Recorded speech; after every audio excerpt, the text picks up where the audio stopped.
কাবা ঘর এমন একটি ঘর যেখানে নিষিদ্ধ সময় নেই।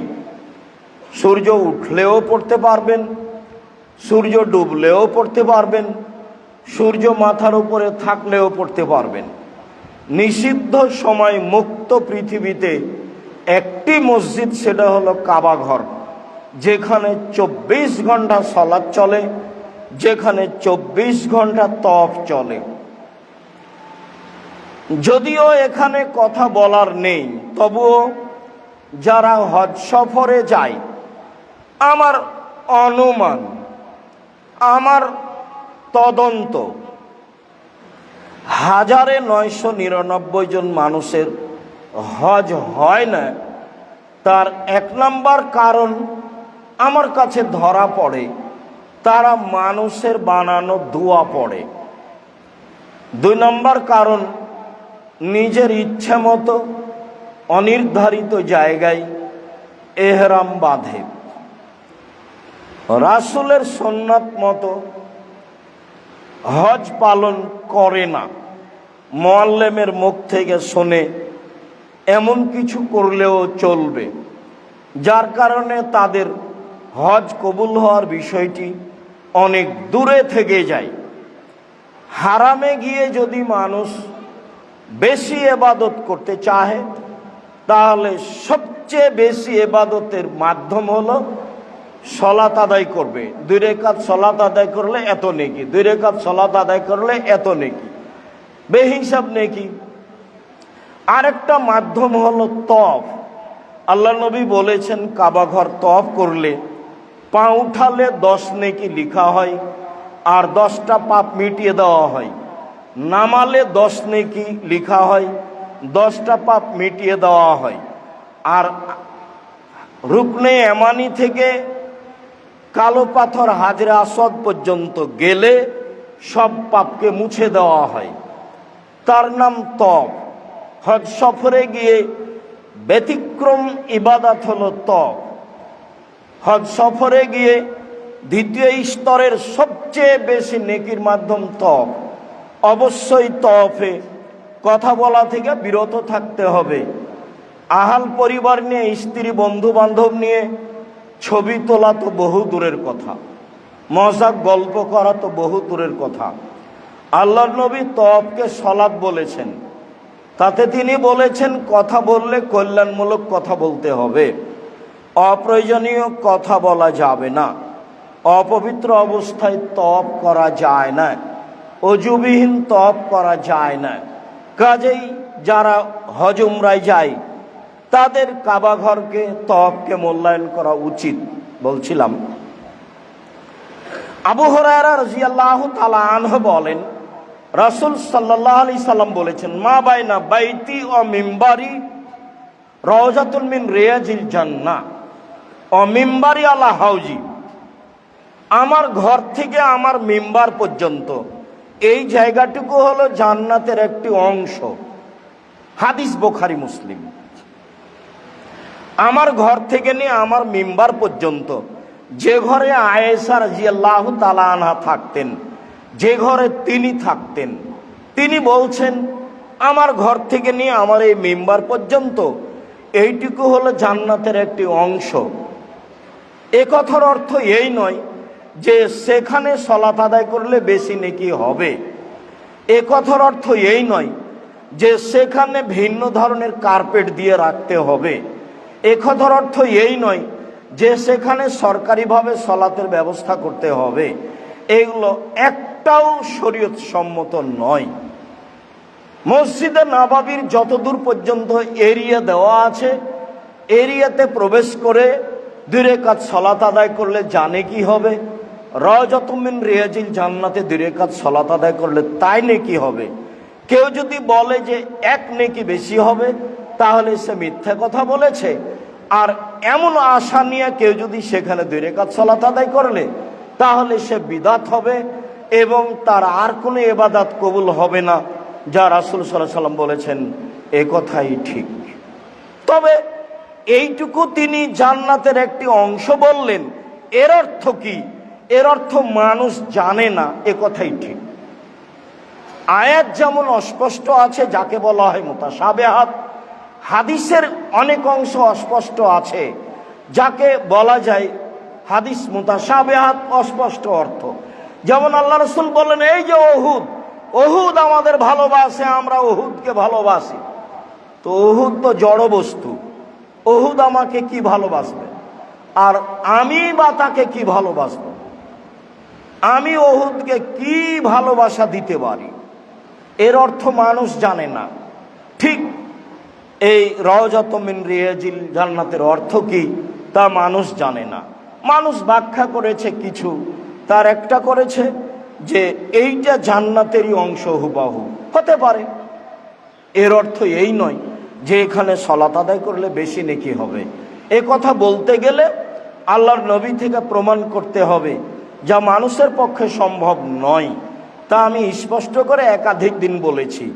তাতে বলেছি এখানে সালাত আদায় করলে বেশি নেকি হবে, এ কথা আল্লাহর নবী বলেননি, সাহাবী বলেননি, তাবেই বলেননি, কোন পৃথিবীর বিদ্বান বলেননি।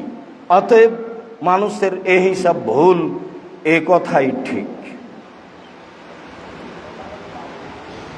আবু হুরায়রা রাদিয়াল্লাহু তাআলা আনহু বলেন, রাসূল সাল্লাল্লাহু আলাইহি ওয়াসাল্লাম বলেছেন, মান গাদা ইলাল মসজিদা ওয়া রাহা, কেউ যদি মসজিদে যায় সকালে, মসজিদে যায় বিকালে, তাহলে আদাল্লাহু লাহু নুজুলাহু মিনাল জান্নাহ, তাহলে আল্লাহ তার জন্য জান্নাতে আল্লাহর পক্ষ থেকে মেহমানি তৈরি করবেন। মেহমানকে মানুষ খাওয়ানোর জন্য প্রস্তুতি নেয়, যে আমার বাড়িতে মেহমান আসবে, আমি তাকে ভালো খাওয়াবো মর্মে মানুষ প্রস্তুতি নিয়ে থাকে। আল্লাহর নবী বলছেন, মানুষ যখন সকালে বিকালে মসজিদে যায়, তখন আল্লাহ তাআলা নিজে ওই ব্যক্তিকে মেহমান মনে করে তার জন্য মেহমানি সাজাই জান্নাতে। এর অর্থ আপনাকে আমি কি দিয়ে বুঝাই? যেহেতু আমরা বুঝতে পারি না, কাজেই যথাযথভাবে মূল্যায়ন করতেও পারি না। আমরা মনে করি যে যেতে হবে সালাত আদায় করলে মসজিদে, তাই যাই, একটা ভারী কাজকে মেনে নিয়েছি, এটা আমরা মনে করি। আসলে তাই নয়। আবু সাঈদ খুদরি রাদিয়াল্লাহু তাআলা আনহু বলেন, রাসূল সাল্লাল্লাহু আলাইহি ওয়াসাল্লাম বলেছেন, আজামুল আজরে ফিস সালাতে, আজামুন নাসে আজরান ফিস সালাতে, মানুষের মধ্যে সবচেয়ে বেশি নেকি পাবে সালাতে ওই আবআদুহুম ফাবআদুহুম মামশান, যারা বেশি পায়ে হেঁটে মসজিদে যায়। যার যত পদ বেশি তার তত নেকি বেশি, যার যত পদ বেশি তার তত নেকি বেশি, যার যত পথ বেশি তার তত নেকি বেশি। বানু সালেমাকে লক্ষ্য করে আল্লাহর নবী বলেছিলেন, ইয়া বানি সালেমা দিয়ারাকুম তুকতাবু আসারুকুম, দিয়ারাকুম তুকতাবু আসারুকুম, শোনো, তোমাদের বাড়ি থেকে মসজিদ পর্যন্ত যে পায়ে হাঁটো, যত পরিমাণ হাঁটো তত পরিমাণ নেকি। তোমাদের হাঁটা যত বেশি নেকি তত বেশি, তোমাদের হাঁটা যত বেশি নেকি তত বেশি।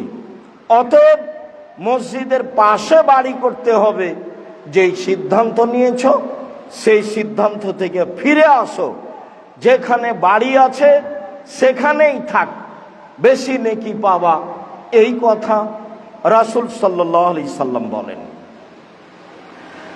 উমামা বাহিলি রাদিয়াল্লাহু তাআলা আনহু বলেন, রাসূল সাল্লাল্লাহু আলাইহি ওয়াসাল্লাম বলেছেন, সালাসাতুন কুল্লুহুম জামিনুন আলাল্লাহ, তিন শ্রেণীর মানুষ আল্লাহর জিম্মেদারিতে থাকে, তার দেখাশোনা আল্লাহ তাআলা করেন।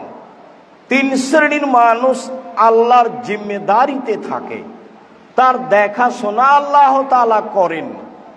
এক, খারাজা গাজিয়ান ফি সাবিলিল্লাহ, যে ব্যক্তি আল্লাহর পথে যুদ্ধ করার জন্য বের হয়, ফাহুয়া দামিনুন আলাল্লাহ, সে আল্লাহর জিম্মেদারিতে থাকে। হাত্তা ইয়াতাওয়াফাহু ফাইদখিলাহুল জান্নাহ, তাতে যদি তার মরণ হয়ে যায় আল্লাহ তাকে জান্নাত দিয়ে দিবেন। বের হয়েছে আল্লাহর পথে, মরণ হয়ে গেলে ও জান্নাতে যাবে, এই কথা আল্লাহ রাসূল বলেন। তারপরে বলেন ওয়ায়ারুদ্দাহু, যদি আল্লাহ তাকে ফিরিয়ে দেয় তাহলে ফারাজাবে আজরিনাও গানিমা, ফিরে আসবে অনেক নেকি নিয়ে, গানিমাত অর্থ সম্পদ নিয়ে ফিরে আসবে, অনেক নেকি নিয়ে, অর্থ সম্পদ নিয়ে। এরপরে তিনি বললেন ওমান খারাজা ইলাল মসজিদ ফাহুয়া দামিনুন আল্লাহ, যেই ব্যক্তি মসজিদে সালাত আদায়ের জন্য বের হয়ে যায় ও আল্লাহর জিম্মেদারিতে থাকে। আপনি সালাত আদায়ের জন্য মসজিদে যাবেন বলে বের হয়েছেন, তো এখন আপনি আল্লাহর জিম্মায় রয়েছেন। হাত্তা ইয়াতাওয়াফাহু ফাইদখিলাহুল জান্নাহ, আসতে যেতে যদি মারা যান তাহলে আল্লাহ জান্নাতে দিয়ে দিবেন। আসতে যেতে মসজিদে যদি মারা যান তাহলে আল্লাহ জান্নাতে দিয়ে দিবেন। আর যদি আল্লাহ বাড়ি পর্যন্ত ফিরিয়ে দেন তাহলে বেআজরিন গানিমা, অনেক নেকি নিয়ে ফিরবেন, অনেক কল্যাণ নিয়ে ফিরবেন, অনেক নেকি নিয়ে ফিরবেন, অনেক কল্যাণ নিয়ে ফিরবেন। এ কথা মুহাম্মদ সাল্লাল্লাহু আলাইহি সাল্লাম বলেন। তিনি আরো বলেন ওমান দাখালা বাইতাহু বিসালামিন ফাহুয়া দামিনুন আল্লাহ, যে ব্যক্তি সালাম দিয়ে বাড়িতে প্রবেশ করে সেও আল্লাহর জিম্মেদারিতে থাকে। যে ব্যক্তি সালাম দিয়ে বাড়িতে প্রবেশ করে সেও আল্লাহর জিম্মেদারিতে থাকে। যে ব্যক্তি সালাম দিয়ে বাড়িতে প্রবেশ করে সেও আল্লাহর জিম্মেদারিতে থাকে। জরুরি কথা যে যারা আমরা এখানে আছি, ছাত্র শিক্ষক, আরো এলাকার জনগণ, দূর দূরান্ত থেকে যারা এসেছি, সবার নিকটে জরুরি অনুরোধ যে রাসূল সাল্লাল্লাহু আলাইহি সাল্লামের এই কথাটি পালন করো, তো অবশ্যই সালাম দিয়ে বাড়িতে প্রবেশ করতে হবে। তাহলে আপনার জিম্মেদারি নিয়ে নেবেন আল্লাহ, আর আপনার পরিবার নিরাপদে থাকবে, এই কথা রাসূল সাল্লাল্লাহু আলাইহি সাল্লাম বলেন। আবু সাঈদ খুদরি রাদিয়াল্লাহু তাআলা আনহু বলেন, উমামা বাহিলি রাদিয়াল্লাহু তাআলা আনহু বলেন, রাসূল সাল্লাল্লাহু আলাইহি সাল্লাম বলেছেন মান খারাজা ইলাল মসজিদ মুতাতাহহিরান, কেউ যদি বাড়িতে ওযু করে মসজিদে যায়, কেউ যদি বাড়িতে ওযু করে মসজিদে যায়, তাহলে আল্লাহ রাসূল বলছেন ফাজরুহু আজরুল হাজ্জিল মুহরিম, ইহরাম বেঁধে হজ করলে জানে কি হয় সেই নেকি হয়। তো অনেক বড় হয়ে গেল। কেউ যদি বাড়ি থেকে ওযু করে মসজিদে যায় তাহলে ইহরাম বেঁধে হজ করলে যে নেকি হয় সেই নেকি হয়। জাবের রাদিয়াল্লাহু তাআলা আনহু বলেন, ইয়াতিয়ান নবী সাল্লাল্লাহু আলাইহি ওয়াসাল্লাম মসজিদ কুবাইন কুল্লা সাবতিন মাশান রাকিবান ফাইসাল্লি ফি রাকাতাইনে, আল্লাহর নবী মসজিদে নববী থেকে পায়ে হেঁটে বাহনে উঠে সপ্তাহে একদিন মসজিদে কোবা যেতেন, গিয়ে 2 রাকাত সালাত আদায় করতেন। আল্লাহর নবী মসজিদে নববী হতে 3 কিলোমিটার দূরে প্রায় পায়ে হেঁটে এবং বাহনে উঠে সপ্তাহে একদিন মসজিদে কোবায় যেতেন, গিয়ে 2 রাকাত সালাত আদায় করতেন। রাসূল সাল্লাল্লাহু আলাইহি সাল্লাম বলেন মান তাতাহহারা ফি বাইতিহি, কেউ যদি বাড়িতে ওযু করে সুমাতা মসজিদা কোবা, তারপরে যদি মসজিদে কোবায় আসে ও সাল্লা 2 রাকাত সালাত আদায় করে, ফা আজরুহু আজরুল উমরা, তাহলে তার নেকি হবে উমরার নেকি। উমরা করলে টাকা পয়সা খরচ করে কাবা ঘরে ওমরা করলে জানে কি হয়? বাড়ি থেকে অজু করে মসজিদে কোবায় গেলে এবং 2 রাকাত সালাত আদায় করলে তাই নেকি হয়। এই কথা মুহাম্মদ সাল্লাল্লাহু আলাইহি সাল্লাম বলেন। বিষয়টি ভালো বুঝেছি বলে আমরা আশা করছি। আবু সাঈদ খুদরি রাদিয়াল্লাহু তাআলা আনহু বলেন, রাসূল সাল্লাল্লাহু আলাইহি সাল্লাম বলেছেন, লা তুসাদ্দ ইলা রিহাল ইল্লা সালাসা মাসাজিদা। সফর করা যায় না 3টি মসজিদ ব্যতীত, জরুরি ছাড়া, শিক্ষা ছাড়া, আকীদাগত ছাড়া। নিজের পাড়ার মসজিদ ছেড়ে অন্য মসজিদে যাওয়া যায় না, তবে 3টি মসজিদ। হ্যাঁ, যদি পাশের মসজিদে শিরক বেদাত হয় অন্য জায়গায় যাবেন। হ্যাঁ, অন্য কোনো খুতবা শোনার জন্য, জানার জন্য অন্য কোথাও যাবেন, সেইটা ভিন্ন কথা। এমনিতেই 3টে মসজিদ ছাড়া সফর চলে না। একটা হচ্ছে মসজিদে হারাম, একটা হচ্ছে আমার এই মসজিদ, আর একটা হচ্ছে বাইতুল মুকাদ্দাস।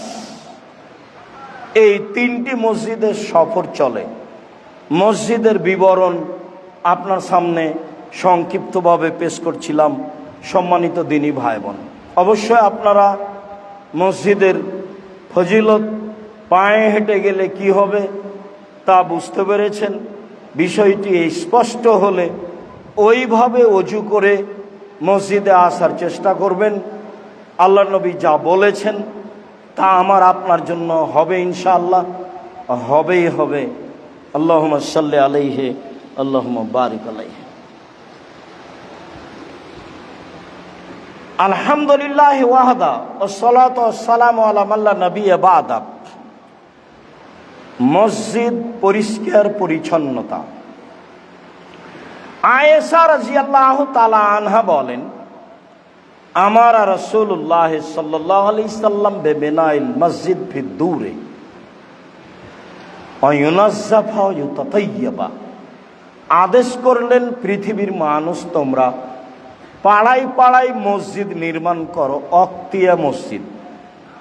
পৃথিবীর মানুষ তোমরা পাড়ায় পাড়ায় মসজিদ নির্মাণ করো, অক্তিয়া মসজিদ।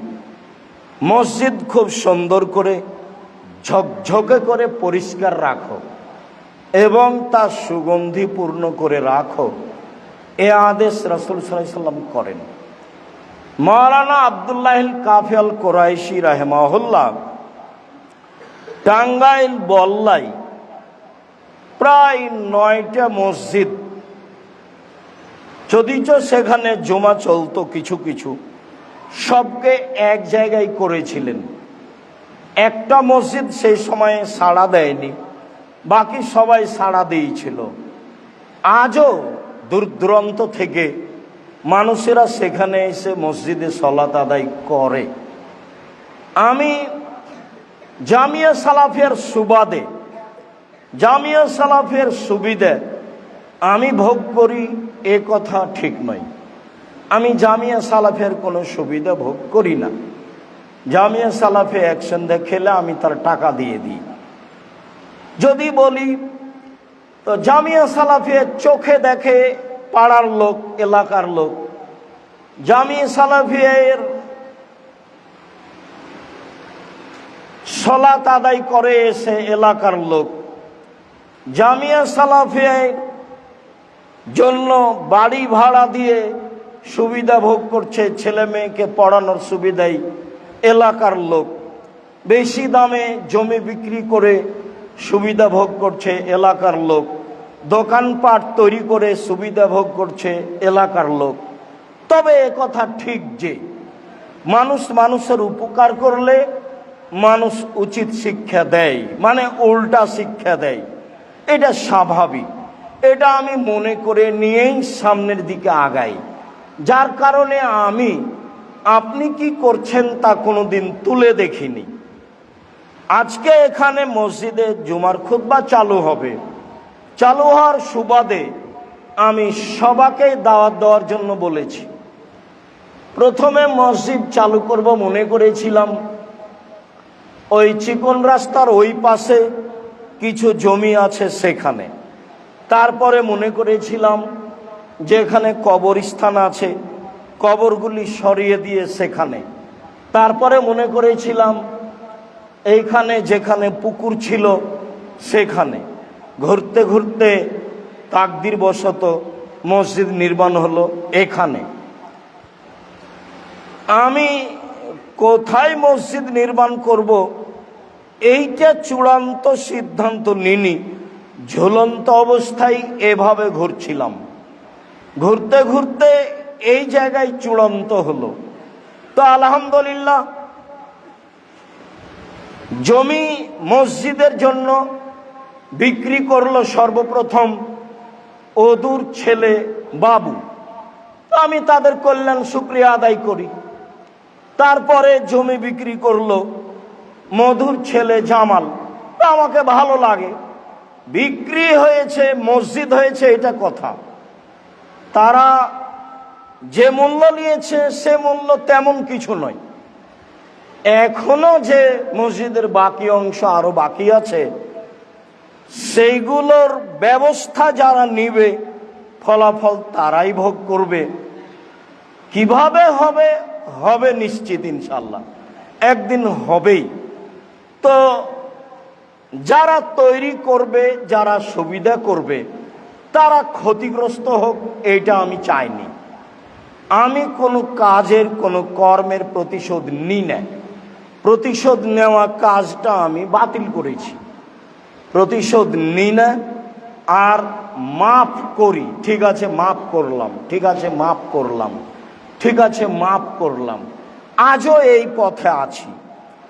আমি যদি সিজদা করে শুকরিয়া আদায় করি তবুও আমার সন্দেহ হয় যে মনে হয় শুকরিয়া আদায় হলো না। আলহামদুলিল্লাহ তো বলি, তারপরেও মনে হয় যে মনে হয় হলো না শুকরিয়া আদায় করা। তখন সিজদা করে শুকরিয়া আদায় করি আল্লাহর। বিশাল ব্যাপার। এই জায়গাখানে পাইলিংয়ে প্রায় 2 কোটি টাকা খরচ আছে। প্রায় মেঝে ঢালাই পর্যন্ত প্রায় 2 কোটি টাকা খরচ আছে। উপরে প্রায় 2 কোটি টাকা খরচ আছে। এই কি 2-1 টাকা কেনার কথা বলিনি। সম্মানিত দিনী ভাই বোন, বলছিলাম যে আপনারা এলাকাবাসী, আজও বলছি, নিজের মসজিদগুলিকে ওয়াক্তে মসজিদ ঘোষণা করে নিজের প্রতিষ্ঠানের বড় মসজিদে জুমার দিনে আসেন, আপনার জন্য ভালো হবে। আল্লাহ নবী পাড়ায় পাড়ায় মসজিদ তৈরি করতে বলেন এবং তা পরিষ্কারের জন্য আদেশ করেন। মসজিদ পরিষ্কার রাখতে হবে, এটা আল্লাহর নবীর আদেশ।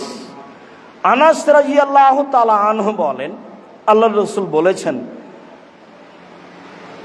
আল বোজাকু ফিল মসজিদে খাতিয়া, মসজিদে থুতু ফেলা পাপ। ও কাফফারাতুহা দাফানোহা, আর তার কাফফারা হচ্ছে মিটিয়ে দেওয়া, পরিষ্কার করে দেওয়াই হচ্ছে তার কাফফারা। উমামা বাহিলি রাদিয়াল্লাহু তাআলা আনহু বলেন, রাসূল সাল্লাল্লাহু আলাইহি সাল্লাম বলেছেন, ওরেজাত আলাইয়া আমাল উম্মতি, আমার উম্মতের সব আমল আমার সামনে পেশ করা হলো। এই কথাটা একটু ভালো করে বুঝেন তো। আমার উম্মতের সব আমল আমার কাছে পেশ করা হলো। ফাওয়াজাদতু মাহাসিনা আমালেহা আও ফি মাহাসিনি আমালেহা, আমি সবচেয়ে ভালো নেকি দেখলাম, উত্তম নেকি দেখলাম, আল আযা ইউমাতানিত তরিক, ওই নেকি যে নেকিগুলি রাস্তায় আবর্জনা কষ্টদায়ক জিনিস পড়েছিল সরিয়ে দেওয়ার কারণে হয়েছে, ওই নেকি সবচেয়ে উত্তম নেকি। রাস্তায় একটা কুকুর মরে পড়েছিল, সরিয়ে দিয়েছে, এই নেকিটা আমার কাছে সবচেয়ে উত্তম নেকি।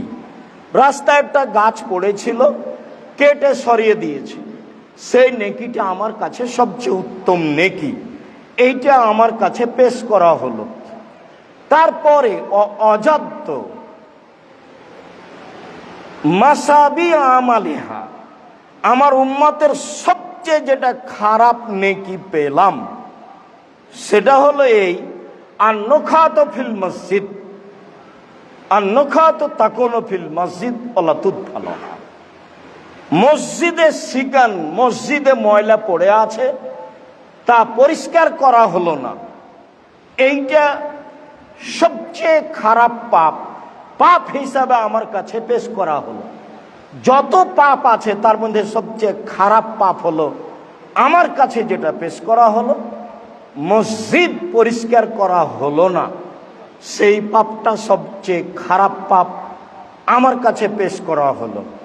সম্মানিত দিনী ভাই বোন, পাড়ায় পাড়ায় মসজিদে তৈরি করবেন এ কথাই ঠিক, তাকে পরিষ্কার পরিচ্ছন্ন রাখবেন এ কথাই ঠিক, আমাদের এই মসজিদকে পরিষ্কার রাখতে হবে এ কথাই ঠিক। আল্লাহ তাআলা কাবা ঘর এবং মসজিদে নববীকে পরিষ্কার রাখতে বলেছেন। ইসমাইল এবং ইব্রাহিম বাপ বেটাকে বলেছেন যে এই কাবা ঘর তোমরা পরিষ্কার রাখো, যার কারণে কাবা ঘর এবং মসজিদে নববী সরকারিভাবে পরিষ্কার করা হয়।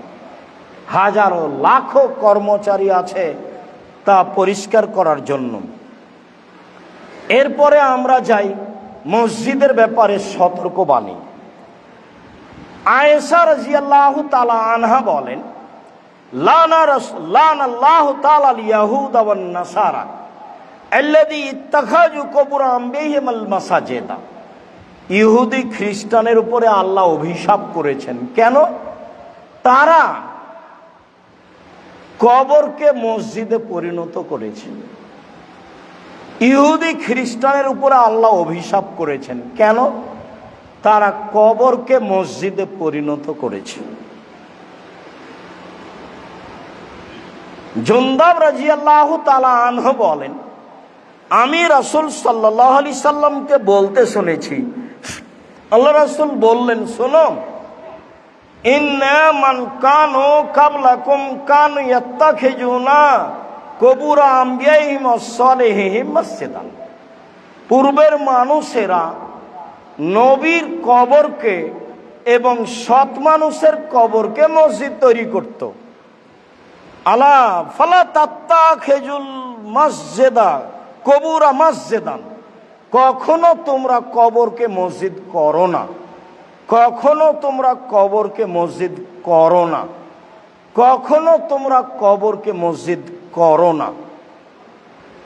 আবু হুরায়রা রাদিয়াল্লাহু তাআলা আনহু বলেন, রাসূল সাল্লাল্লাহু আলাইহি সাল্লাম বলেছেন, লা তাজালু কবরি ওয়াসানান ইউবাদু।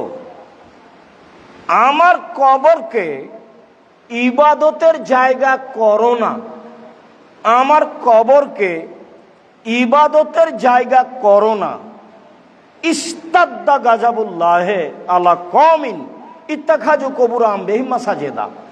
ওদের উপরে আল্লাহ বেশি অসন্তুষ্ট হন যারা কবরকে মসজিদ করেছে। আবু সাঈদ খুদরি রাদিয়াল্লাহু তাআলা আনহু বলেন, রাসূল সাল্লাল্লাহু আলাইহি সাল্লাম বলেছেন, লা তুসাল্লু আলাল কুবুরে। কবরের উপরে সালাত আদায় করো না। আল্লাহ রাসূল বলেছেন, লা তুসাল্লু ইলাল কুবুরে। তোমরা কবরের দিকে মুখ করে সালাত আদায় করো না। অনেক বর্ণনায় রয়েছে লা তুসাল্লু বাইনাল কুবুরে। কবরের মাঝে সালাত আদায় করো না। ঢাকা শহরে বহু মসজিদে ভিতরে কবর আছে, এইসব মসজিদে সালাত আদায় করা যাবে না। মসজিদের ডানে বামে পূর্ব পশ্চিমে কবর থাকলে সেই মসজিদে সালাত আদায় করা যাবে না। ঢাকা শহরের শত শত মসজিদে সালাত আদায় করা যাবে না মর্মে সারা পৃথিবীর মানুষকে সতর্ক সাবধান থাকা উচিত। কবর সংক্রান্ত মসজিদে সালাত আদায় করা যাবে না। ফজিলতে আমরা আরো কিছু কথা বলি। আবু হুরায়রা রাদিয়াল্লাহু তাআলা আনহু বলেন, রাসূল সাল্লাল্লাহু আলাইহি সাল্লাম বললেন, আলা আদুল্লাকুম মাইমুল্লাহু বিল খাতায়ার বেদারাজাত। আমি কি তোমাদের এমন আমলের কথা বলে দিব না যাতে পাপ মিটে যাবে, মান বেড়ে যাবে? আমি কি তোমাদের এমন আমলের কথা বলে দিব না যাতে পাপ মিটে যাবে, মান বেড়ে যাবে। সাহাবীগণ বললে, বলেন কিসে পাপ মিটে যাবে, মান বেড়ে যাবে? ভালো কথা। আল্লাহ রাসূল বললেন, ইসবাগুল উযু আলাল মাকারিহি, কষ্টের সময়, শীতের সময় ভালো করে ওযু করলে পাপ মিটে যাবে, মান বেড়ে যাবে। কাসরাতুল খুতা ইলাল মসজিদ ইলাল মাসাজিদ, পায়ে হেঁটে মসজিদে গেলে, বেশি বেশি পদক্ষেপে মসজিদে গেলে পাপ মিটে যাবে, মান বেড়ে যাবে। ওয়াইনতাজারুস সালাত বাদাস সালাত, সালাতের পরে সালাতের অপেক্ষা করলে, মসজিদে বসে বসে সালাত আদায়ের অপেক্ষা করলে পাপ মিটে যাবে, মান বেড়ে যাবে। এই কথাটা আরেকটা হাদিস থেকে বলি। আব্দুল্লাহ ইবনে আব্বাস রাদিয়াল্লাহু তাআলা আনহু বলেন, রাসূল সাল্লাল্লাহু আলাইহি সাল্লাম বলেছেন, আল্লাহ তাআলা বলেন, মানে হাদিসে কুদসি, আল্লাহ তাআলা বলেন, ইয়া মুহাম্মদ, হে মুহাম্মদ। আল্লাহ আমাদের নবীকে মুহাম্মদ বলে ডাকতেন, জিবরাইল আমাদের নবীকে মুহাম্মদ বলে ডাকতেন, সাহাবীগণ আমাদের নবীকে আল্লাহর রাসূল বলে ডাকতেন। আল্লাহ রাসূল এইটা কি করব? আল্লাহ রাসূল এইটা কি হবে? তো আল্লাহ আমাদের নবীকে মুহাম্মদ বলে ডাকতেন, জিবরাইল আমাদের নবীকে মুহাম্মদ বলে ডাকতেন, সাহাবীগণ আমাদের নবীকে আল্লাহ রাসূল বলে ডাকতেন। আর ভারত, বাংলাদেশ, পাকিস্তানের আলেম ওলামা জনগণ বলে হুজুরে পাক সাল্লাল্লাহু আলাইহি সাল্লাম। কত বড় অপরাধ, নেহায়াত অন্যায়। মানে আল্লাহ রাসূল মারা যাননি, উনি হাজের নাজের, মানে কথায় অপরাধ, বাক্য এভাবে বানানো আছে যাতে করে মানুষ এমনিতেই মুশরিক হয়ে যায়। কে কাকে বুঝাবে? আল্লাহ নবী বললেন, মুহাম্মদ হাল তাদরি ফিমা ইয়াকতাসিমুল বালাউল আলা, আল্লাহ তাআলা বলছেন, মুহাম্মদ বলতে পারো উপরে কি নিয়ে হইচই হচ্ছে? বলতো, নাম, জি হ্যাঁ আমি বলতে পারি। ফিল কাফারা, মানুষের পাপ কিসে মিটে যাবে সেই নিয়ে হইচই হচ্ছে, বলা বলি হচ্ছে। আমি বলতে পারি কিসে মানুষের পাপ মিটে যাবে, মান বেড়ে যাবে। এক, আল মাকসু ফিল মাসাজিদ বাদা সালাওয়াত, সালাতের পরে মসজিদে বসে বসে তাসবিহ তাহলিল জিকির আজকার করলে পাপ মিটে যাবে, মান বেড়ে যাবে। জুমার সালাতের পরে সালামের সাথে সাথে আপনারা দাঁড়িয়ে যান, মানে এটা হলো মুনাফিকি লক্ষণ আর হাদিস বিরোধী।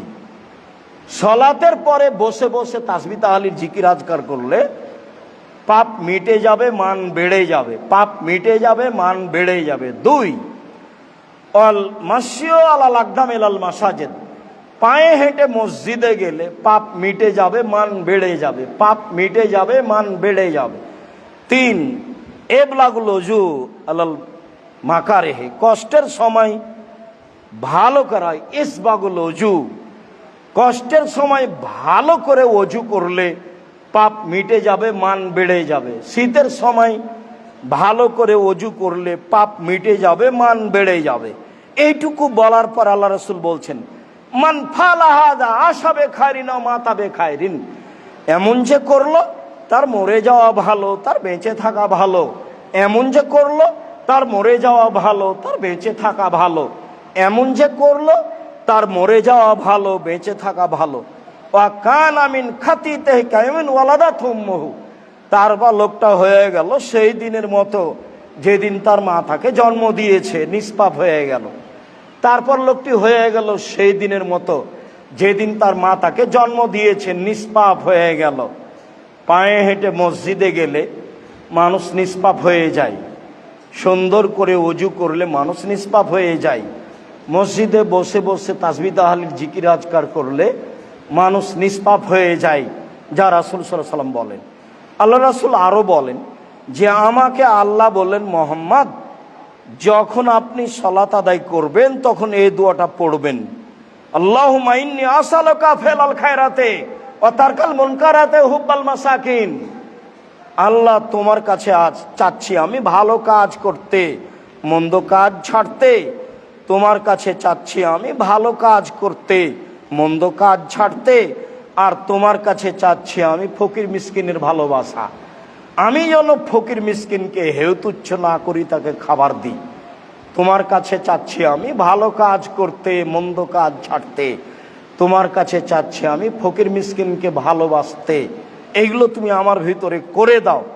আর যদি তুমি সমাজে ফিতনা দিতে চাও, তাহলে আমাকে সমাজ থেকে তুলে নেওয়ার পরে ফিতনা দিও। এই দোয়া রাসূল সাল্লাল্লাহু আলাইহি সাল্লাম আল্লাহ তাআলা আমার নবীকে শিখিয়ে দিলেন যে আপনি এইটা সলাতে বলবেন। সম্মানিত দ্বীনি ভাই বোন, আরো সতর্ক যে রাসূল সাল্লাল্লাহু আলাইহি সাল্লাম বললেন,